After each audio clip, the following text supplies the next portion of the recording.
person. I don't care what they're doing on a stage. If they can control an actual stadium crowd and get them to do what they want, deserves respect. Whether it be a comedian, whether it be a dude up there with a top hat, tap dancing, it doesn't matter. You definitely deserve people's respect. And all of history, from back in like doo-wop to now, have always pushed forward music. They're always the ones pushing genres forward to our culture. There's these DJs out there taking the risks and putting this music out there and converting people. DJs are always doing it. So you see a lot of people writing it off me like, oh, they just press play, da da da da da. It's like, nah. If you actually look at what they're doing, it's an art form. To be able to keep a crowd that's that large, keep them engaged for 2 hours, sometimes 3 hours. It's really an art. Just like you respect any artist, it's a musician at the end of the day. The people that are big enough to do festivals and headline, they're all musicians. They're all making their own music, making original music. We don't discriminate about genre. If you're good at what you do, you deserve our respect, and that's the same thing for DJs. 1, 2, 3.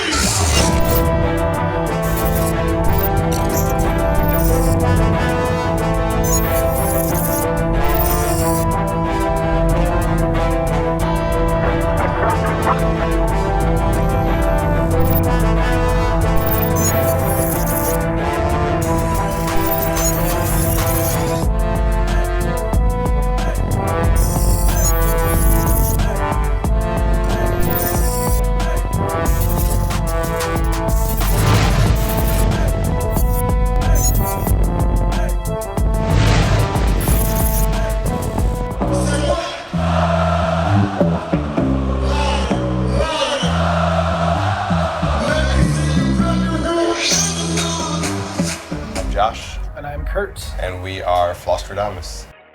I grew up in Kalamazoo, Michigan. I grew up in the south suburbs of Chicago, a place called Markham, Illinois. It's really close to Blue Island, where Kanye's from, and also Markham is where Cashmere, Green Velvet, popular DJ's from. I was just hanging out with some kids, like some kids I skated with, and we would go back to this kid Jay's house, and he was like a turntablist. So we had 2 turntables and a Vestax 06 mixer, and I just started messing around on the records there. And my parents had a record collection. They used to listen to vinyl, and so I just started working with their record collection and took it from there.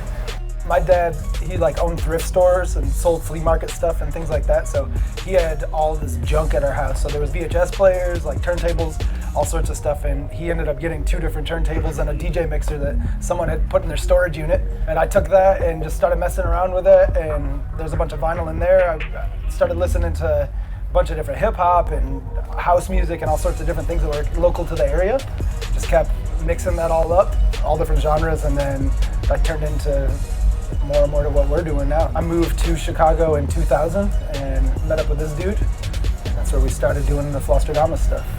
We met in 2005 through some mutual friends that just like knew that our DJ sets were like very similar. And so they put us in touch with each other and we just started a little party together that was like similar sound. And it was kind of like these kitchen sink nights. You'd hear something like The Clash mixed with a Waka Flocka song, mixed with some weird trance song. He was doing that, I was doing that, and then we came together and took it with our powers combined. We made Flosstradamus, and then yeah, went from there. When we first started, it was cool. It was like one of these things where people would open for us, and then we would come on, and we had all these like sort of pre-made like mashups and things that we would do. So we'd have more turntables, so we could do more layers together, and just kind of build the energy from there. And now it's evolved to something completely different. But like when we first started out, I think that was something that was really cool about it, was that we could add that extra layer. And when one piece of equipment went faulty, or if one guy wanted to take a bathroom break, you know, the other guy could step in. We both make different little edits and stuff, so like little pieces of the set. When we perform, we'll take some song that's popping right now, and then we'll mix it with like some other throwback song. We'll make like these little edits, and so we'll both throw those into the pot, mix them up, and then perform them live. And then when we're in Vegas, we gotta go back to what we call Floss 1.0 style, which is we just DJ back to back and like play records off each other and kind of just vibe and feel the room.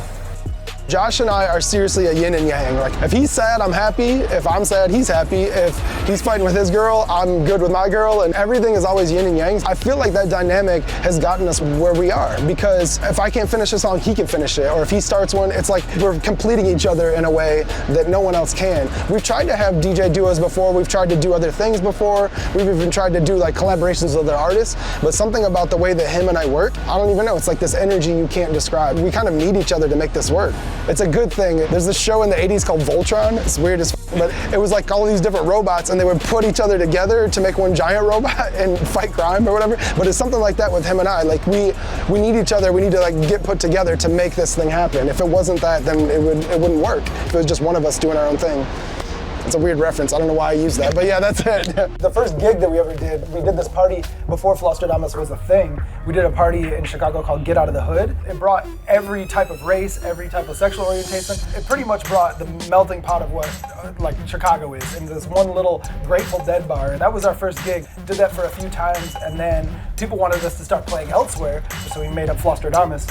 And then the name went from there, and then that got us out of the city, then that got us out of the state, and then out of the country, and then now we're on a whole other planet. It's pretty crazy. Honestly, I wish there was a deep name for Flosstradamus, or a deep meaning for it, but it was just us drinking on the back porch of my friend's house, and some people were saying different names, and someone said Flosstradamus, and out of all the zany names, that stuck. So that's it. My main influence now is whatever the young kids are doing. That is my current influences, because the youth is always pushing this forward, so they're always on some next level stuff. So you got to look to them. But the group that got me into music was Beastie Boys. They took culture in so many different ways, and like again mixed it all up. And they had like a clothing line. They had so much more that was bigger than just who they were. So they were the main thing when I was a youngster, like checking out who I wanted to be. A lot of the DJ collectives that were happening around the early 2000s, too many DJs, Hollowtronics were really big, but also even further in the past, you look at like Prince, Madonna, all that really poppy dance music. I love pop music, so I was raised on pop. You hear that a lot in our stuff. We always are trying to make music that's going to be appreciated by as many people as possible. And it's also becoming a cultural movement where it's something that people will sell out a festival before the artists are even announced. It's a thing that this generation is doing with each other, and it's just bringing people together. It's bringing mass amounts of people together for one reason. And so that's something that's cool. You'll hear like during our sets, we like to shout that out and really bring light to the fact that the whole world, if you look at the media, just trying to divide you nonstop. This is one of the few places I feel like that is successfully bringing people from all races and all walks of life together for one reason. So it's awesome. We look at our DJ sets, a lot of our peers are DJs that are standing in front of like an LCD screen. So they have a big screen behind them and a screen in front of them, and you can kind of see their silhouette in between. Instead of being another DJ who came up and plugged his USB in and was like the guy before, having two of us up there makes it feel more like a show. If there was just one person and there was just me having to DJ the whole time and there's this huge stage setup, I don't think it would feel any way. It would just feel like me DJing in this giant thing. So having two of us, one of us can walk around or both of us can move around, and it brings a little more life to the stage too. If there's two of us moving around, it definitely feels a little bit larger than it is. So the whole idea was just to do something entirely different and just like build a 3D atmosphere that makes almost an environment change from just like LCD screens. We just wanted to stand out from the pack. Everyone was kind of doing the same thing, and just anything in life, if you do something just a little bit different, if you tweak something a little bit different, you'll stand out immensely. So that's what we did, and it really helped. It really helped make it feel more like a show.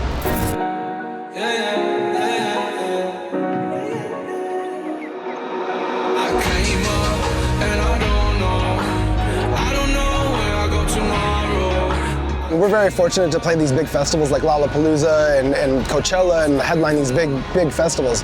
And the experience there is amazing. I can't even put words to it. I don't have a child, but I'm sure the first time you have a child, people say you can't describe it. So I feel like that's how it is to play these big shows.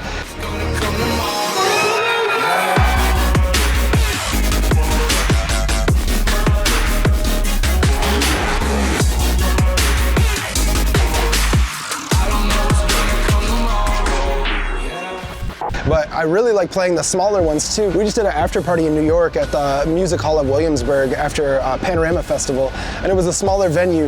And getting back to that vibe of all the energy is like compact into a room, that's kind of what we started on, and that's what really inspired us and like drove us back in the day. And to be able to do that again and have these smaller shows with all of that energy, that's kind of what I love doing this for. The big shows are great.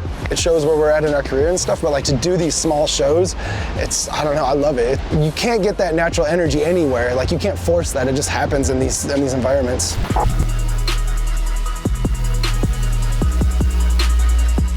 Hoodie Nation always kills it, man. Always shows respect for the DJ. Let's get it.